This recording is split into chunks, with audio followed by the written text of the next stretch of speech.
Bienvenue sur Parents en Or, le podcast qui parle de parentalité respectueuse, de relations équitables avec nos enfants et de tout ce que le fait d'être humain implique. Je suis Sandra et on se retrouve aujourd'hui pour parler d'un sujet qui concerne les enfants et de leur relation avec les autres. C'est un sujet qui m'est cher très personnellement. On va parler de socialisation de l'enfant. Avant ça, je pense que j'ai pas besoin de faire remarquer que j'ai supprimé le générique. Voilà, c'est juste un détail, mais que ce soit temporaire ou définitif, en tout cas, j'ai envie de changement. Voilà.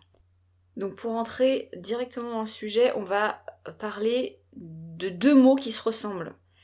Il y a socialisation et sociabilisation. Perso, comme je le dis souvent, moi les mots, je m'en fous. En fait, ce que je veux, c'est qu'on se comprenne. Ça sert à ça, des mots. Il faut qu'on se comprenne et qu'on soit d'accord sur ce dont on parle.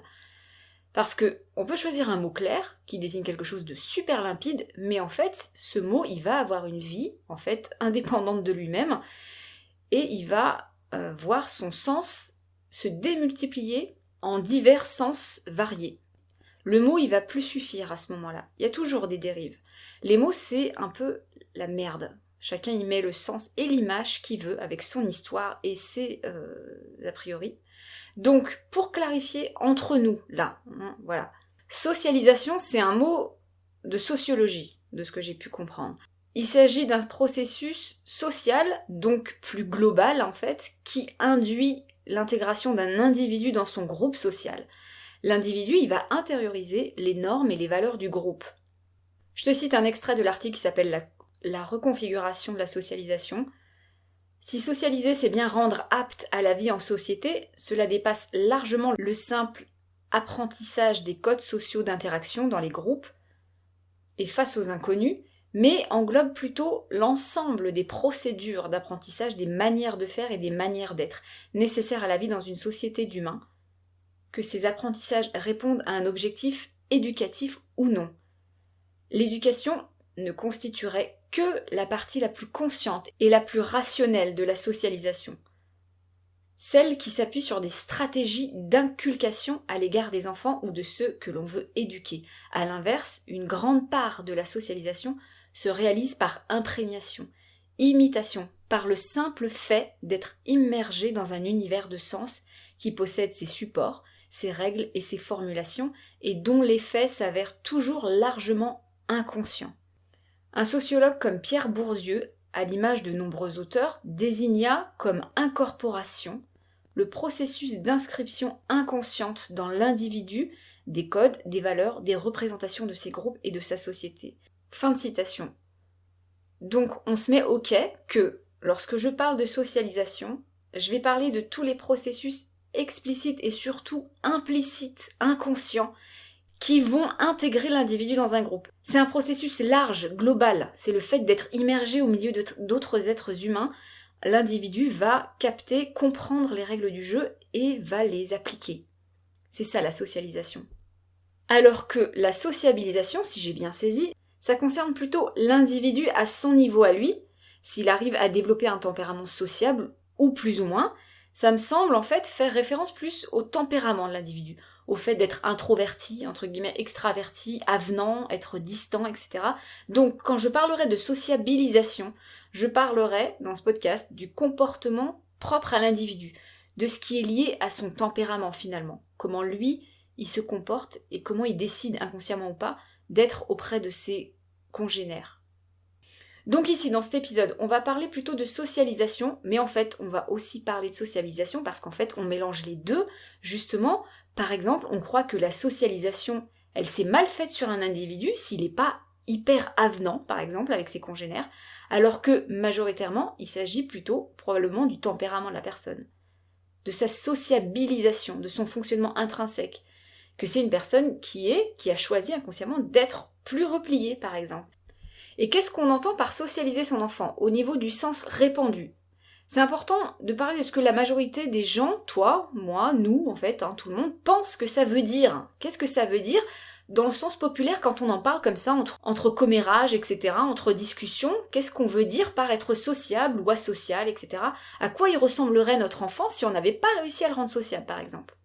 L'image qu'on a d'un enfant ou d'un être sociable, c'est une personne avenante, qui parle, qui va facilement vers les autres, qui est poli, civilisé, entre guillemets, qui est facile à vivre, qui s'intéresse et qui s'inquiète des autres et de leur bien-être.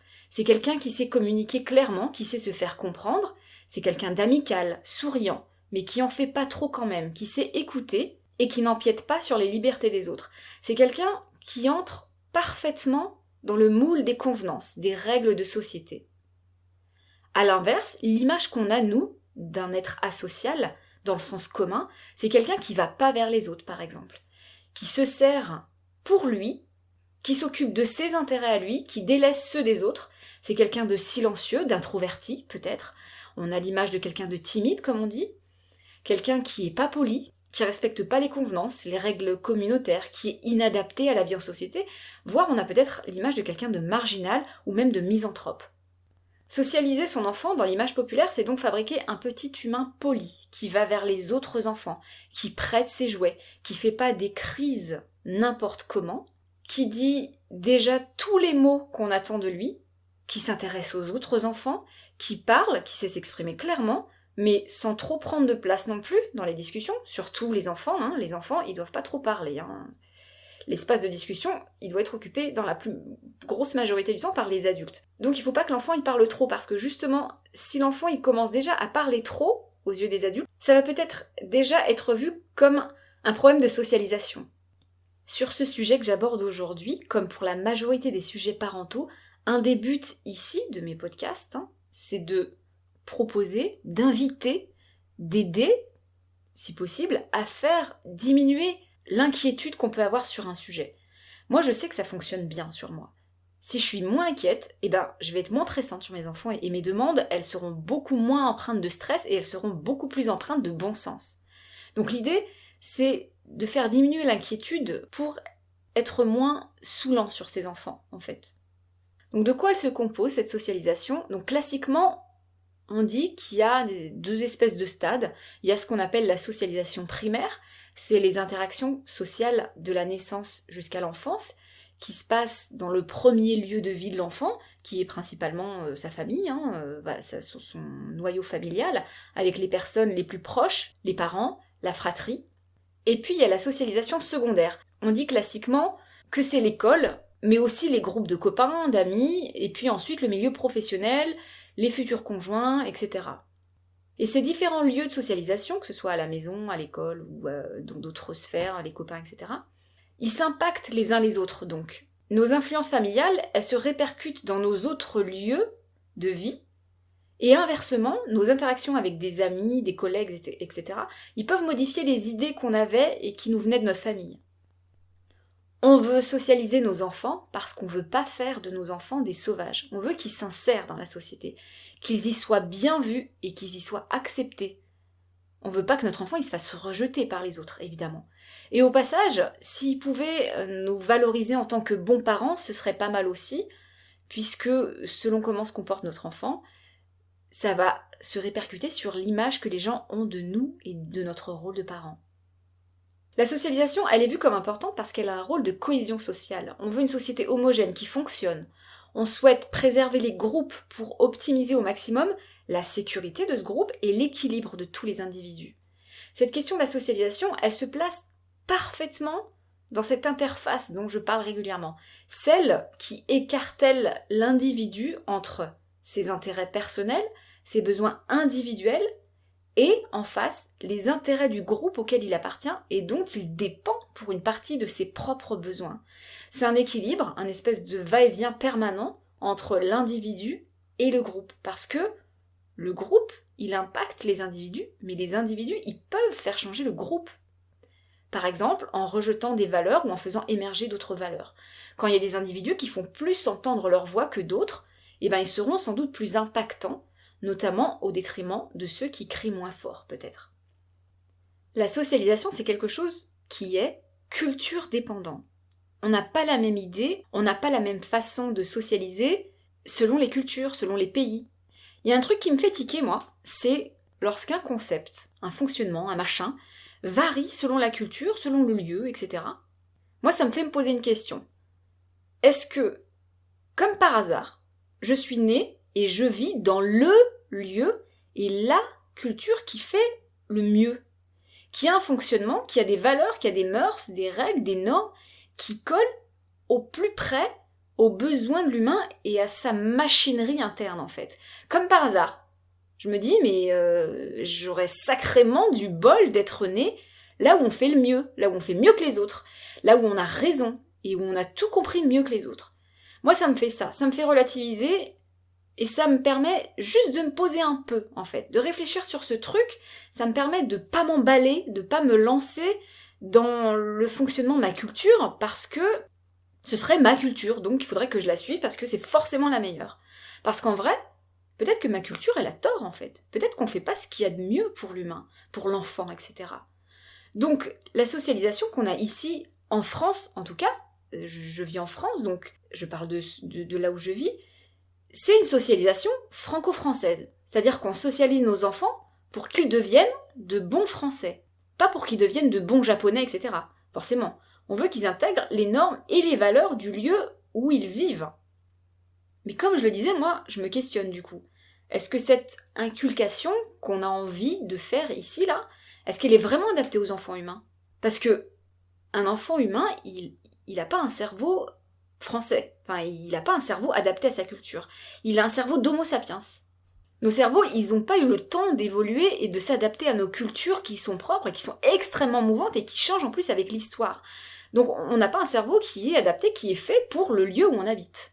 Donc l'idée qu'on a de la socialisation ici, là où je vis, je peux pas parler pour les lieux qui me sont pas familiers forcément, le fait qu'on veuille que nos enfants, par exemple, y prêtent leurs jouets sans rechigner, le fait qu'on veuille qu'ils fassent tout un tas de rituels, qu'ils dorment partout où on veut, ici, et à l'heure qu'on le voudra, le fait qu'ils doivent dire certains mots et pas d'autres, le fait de devoir se laver à une fréquence qui est complètement arbitraire, le fait de côtoyer des personnes qu'on choisit pour eux, le fait de devoir rester assis durant des heures, etc.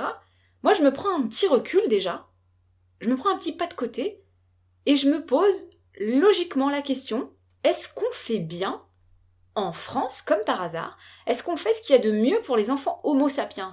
Parce que si t'enlèves la culture, alors bien sûr c'est pas possible d'enlever la culture, puisque la culture elle fait ce qu'on est aujourd'hui, mais disons, si tu lisses les particularités des différentes cultures, des différentes façons de vivre, d'ici, d'ailleurs, et d'avant, ce qui reste, c'est des humains avec le même cerveau et avec les mêmes besoins. Donc l'image qu'on a de la socialisation en France, qui est une image avec un fort rôle extérieur, qu'on doit faire rentrer des choses dans la tête des enfants, c'est pas forcément la meilleure.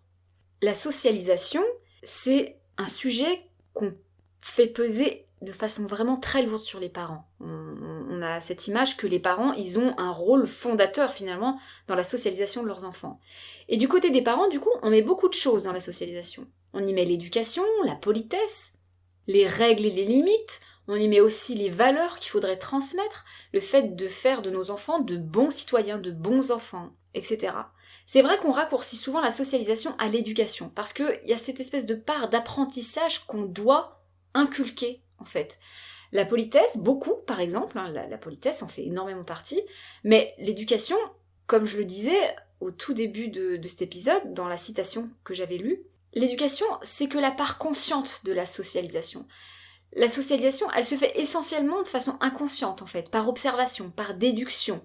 L'enfant, il observe des choses, il observe les résultats qui se produisent suite à un comportement, par exemple, et c'est par imprégnation, l'enfant, il va incorporer ce qu'il voit, ce qu'il entend et ce qu'il comprend par la communication directe, verbale ou par la langue des signes, et de façon indirecte, tout ce qui est non-verbal et tout ce qui est paraverbal. La socialisation, c'est donc quelque chose qui est multiple, qui est quotidien, et ça se passe tout le temps, et partout, et avec tout le monde. La socialisation, c'est pas quelques minutes par jour que ça se passe, c'est tout le temps.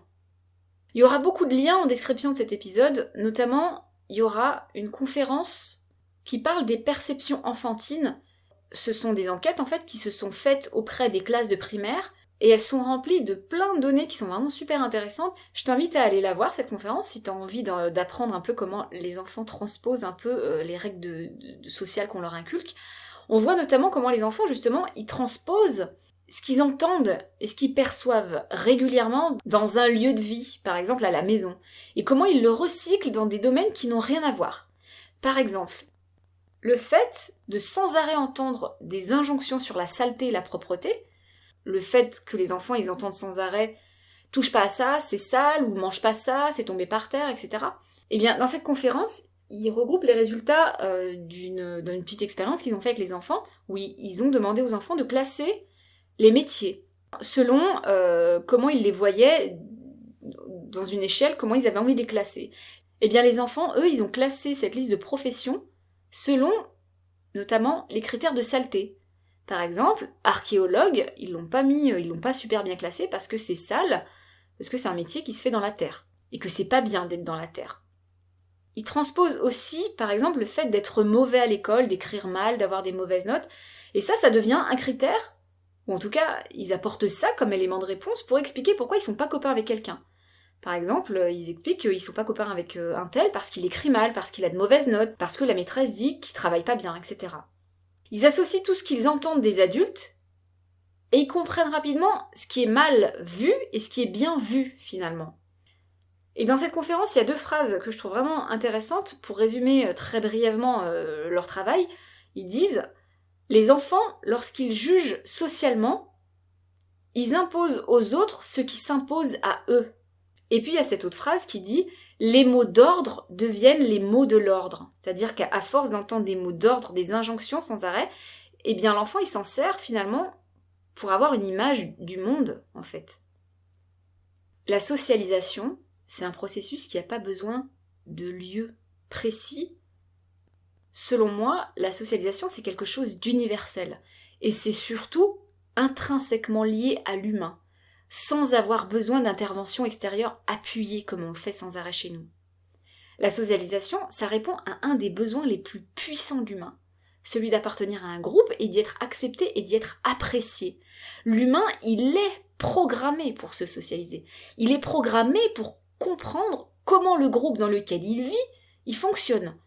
Il est programmé pour intégrer les règles implicites et explicites. Il veut, l'humain, il est volontaire pour ça. Il a tout ce qu'il faut pour ça, l'être humain. Il a un sens de l'observation et de la déduction phénoménal. Il a un élan inné d'imitation hyper puissant. Il suffit juste de regarder, par exemple, des plus jeunes enfants, comment ils suivent des enfants plus âgés et comment ils reproduisent tout, au mot, au geste près parfois. L'humain, il est naturellement fait pour être social. Et selon moi, les couches qu'on rajoute par-dessus, les injonctions innombrables qu'on balance aux enfants, par exemple, dans tous les lieux de vie, c'est des pressions qui sont inutiles, qui, au mieux, feront rien, et au pire, elles seront délétères. Les informations, les enfants, ils en ont besoin. Ils ont besoin d'informations, ils ont besoin de savoir comment le monde qui les entoure fonctionne. Mais ils ont tout ce qu'il faut pour les obtenir, en fait. Sans ça, il n'y a pas de survie. Donc l'être humain, il sait comment se socialiser. Les interventions extérieures, la moralisation explicite, les injonctions, les c'est bien, c'est pas bien, il faut pas, tu dois pas, etc. Tout ça, c'est du trop-plein. C'est du poids super lourd. Sacrément lourd sur les enfants, en fait. C'est un poids qui est inutile ou délétère. Parce que les enfants, sans même qu'on leur explique, ils voient très bien ce qui est bien vu et ce qui est mal vu dans la société dans laquelle ils sont. J'en parle un peu plus de ces histoires de limites et de règles dans l'épisode 50 qui s'appelle « Les enfants n'ont pas besoin de limites ». Je t'invite à l'écouter si ça t'intéresse évidemment. Et bien sûr, on met énormément de pression sur les enfants, notamment de la part des parents, mais pas que, c'est tous les adultes qui entourent les enfants. Mais les parents, ils ont peur en fait de 2 choses. Ils ont peur que leur enfant, il ne devienne pas sociable et qu'il ne devienne pas social. Il y a ces 2 peurs-là. Sociable, c'est-à-dire on a peur, on n'a pas envie d'avoir un enfant qui est introverti, timide, replié sur lui, qui va pas vers les autres enfants. Et puis on a peur que notre enfant il ne soit pas un être social, c'est-à-dire on a peur qu'il devienne marginal, qu'il ne respecte pas les règles, qu'il ne se conforme pas au fait de devoir travailler et suivre finalement le cours classique de la vie, etc. Donc il y a ces 2 peurs-là chez les parents. Et je vais m'arrêter là pour cet épisode. Je vais en faire un deuxième, justement, où je vais aborder de manière beaucoup plus profonde cette peur de l'échec de la socialisation. On va parler de ce que ça veut dire, une socialisation qui a échoué. On va parler de la surexposition aux interactions sociales. On va parler aussi des besoins sociaux des enfants. Est-ce que les enfants, ils ont vraiment des besoins sociaux, etc. On va parler du lien d'attachement qui existe entre l'enfant et ses parents. Et on va parler de l'amalgame qu'il y a entre justement être sociable et être social. Donc je te laisse sur ça, je te souhaite une très bonne journée ou une bonne soirée et je te dis à très vite, salut.